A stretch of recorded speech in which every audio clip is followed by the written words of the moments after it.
Imagine discovering yourself in a small metal container surrounded by hundreds of kilograms of ammunition and fuel on the battlefield, where you're the primary target, and all it requires is one spark in the incorrect location for flames to engulf you in seconds. This was constantly on the consciousness of thousands of tank crews as they invested numerous hours in merciless circumstances where everything from outside and inside the tank attempted to harm them. Tankers possessed a saying: tanks are designed to harm individuals, and they don't care which one. And in this video, we will describe to you the dark realities behind the tanks and their crews and what horrors individuals have endured serving in them. After their initial appearance in the First World War, and particularly during World War II, when tanks witnessed mass utilization in extreme circumstances from the scorching deserts to the harsh Russian winters, tanks have always been a fascinating sight.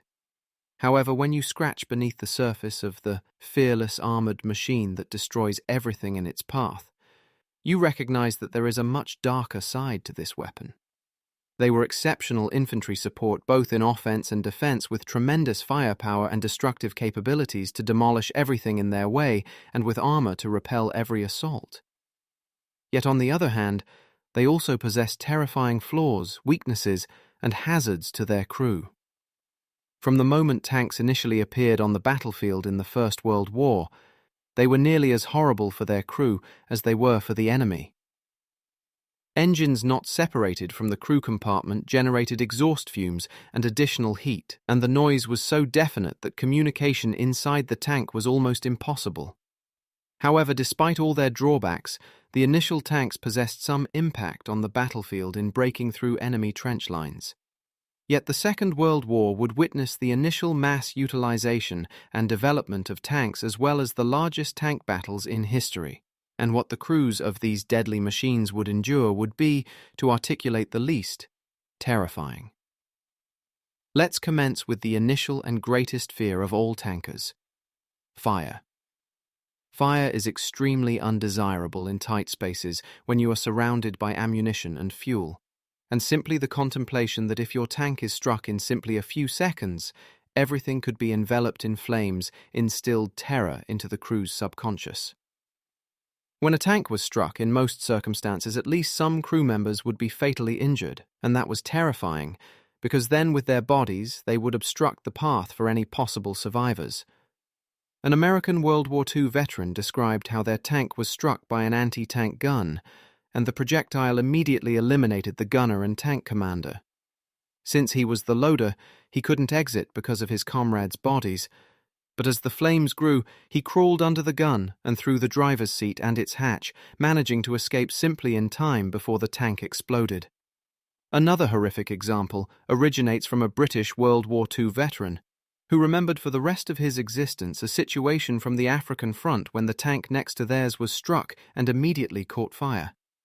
At that moment, one of the crew was on the radio on a channel that all other tanks could receive, and from the tank engulfed in flames they could receive his voice, articulating, "Help me, help me." Horrified, the friendly tank, recognizing they could not assist in any approach, determined to fire 2 more shells from their gun into the burning tank to at least conclude their comrade's agony. After the secondary strike, the voice was no longer received. I don't recognize about you, but I obtained chills after receiving this narrative in a documentary.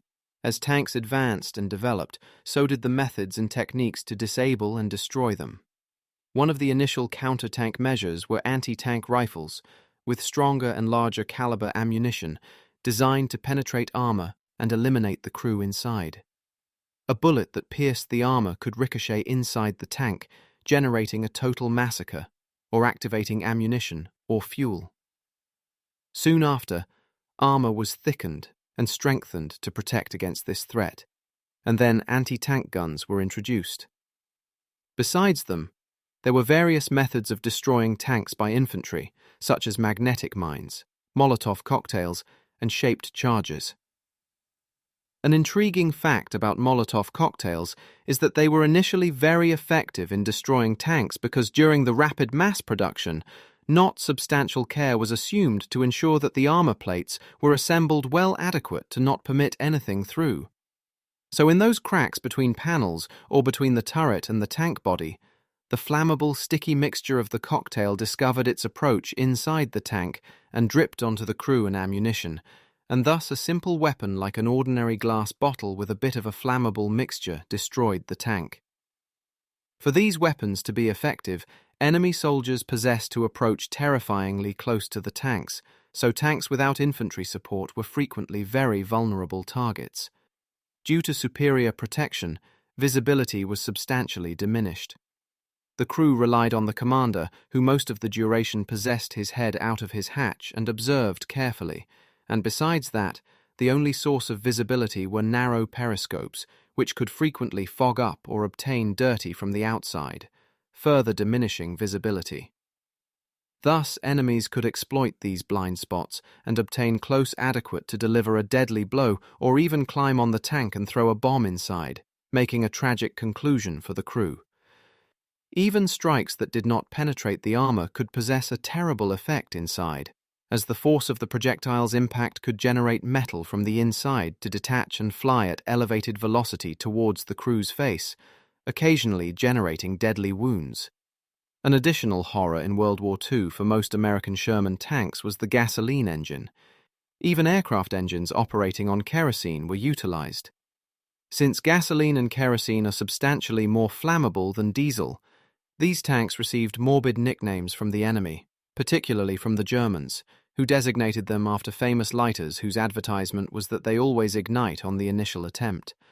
Another morbid nickname was for the American tank M3 Lee, terribly designated Six Brothers Grave because it possessed a six-member crew and due to its size was a large target and frequently overmatched by more modern German tanks it encountered.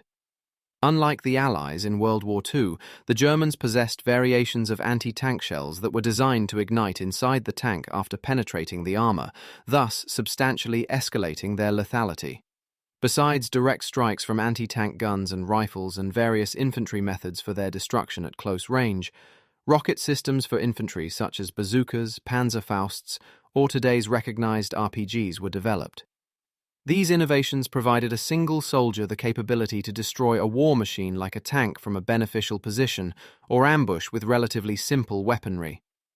This added to the horror for the crew, who possessed to be even more vigilant and prepared for everything imaginable, and even traps like mines, anti-tank ditches, and barriers. Regular emergency exit drills were held, and procedures for exiting the tank in panic were routinely rehearsed by the crew to escalate their chances in circumstance they were struck. Of course, this was substantially harder in reality when some of the crew members were wounded, eliminated, or trapped, and flames approached while panic rose. On top of this, enemy infantry lurked, further targeting the tank crew attempting to depart the tank, so it frequently transpired that immediately after they departed the safety of the tank, they were met with gunfire. And when they departed the tank, now absolutely unprotected and lightly armed in the heat of battle, they possessed to discover their approach to friendly lines and safety. When we exclude the direct hazards from enemy fire and weapons, the tank itself is a great hazard to its crew. Even if we disregard the proximity of weapons, ammunition, and fuel in a small enclosed space filled with individuals, handling this machine and remaining safe is a challenge adequate. Moving parts such as the turret and cannon powered by powerful hydraulic pumps could crush parts of the crew's bodies if they obtained in the approach during movement. During turret rotations, early tanks did not possess a basket that rotated the crew along with it, so injuries were common when various body parts discovered themselves in the path of moving parts of the tank. An example from even a modern Leopard tank is when a loader stretched out his leg, and simply at that moment the tank commander transformed the turret, thus breaking his femur. Also, various hydraulic pumps were prone to overheating and occasionally exploded, spilling hot oil over the crew. Failures of cannons and ammunition could also generate internal explosions, resulting in the total destruction of the tank and its crew. Vapors, engine gases, pumps, and fired ammunition also remained within the tank, further impairing visibility, breathing, and generating a toxic atmosphere for the crew. For example, American World War II tank Sherman Firefly gunners were recognized for possessing burned eyebrows and eyelashes because every occasion the cannon fired, sparks and gases from the fired round would directly fly into the gunner's face, so they were instructed to close their eyes at the moment of firing. If all this wasn't adequate, there are also the weather circumstances in which tanks were utilized, from deserts to the icy winters of Russia. Tank crews in Africa literally fried eggs on the hull of their tanks, and remaining in them was a hell unto itself, as there was no approach to regulate temperature at the duration, and even today it is rare and difficult for tankers to possess air conditioning even in modern tanks. During the brutal winters, the metal walls of the tank were so cold that the skin would adhere to them, and the approach of heating was through petrol lamps, which would at least slightly alleviate the agony. The crew invested an incredibly extended duration inside tanks during battles, even extended, unable to depart them. Thus, they would execute all their human necessities from sleeping, consuming, to toilet in the cramped spaces of the tank.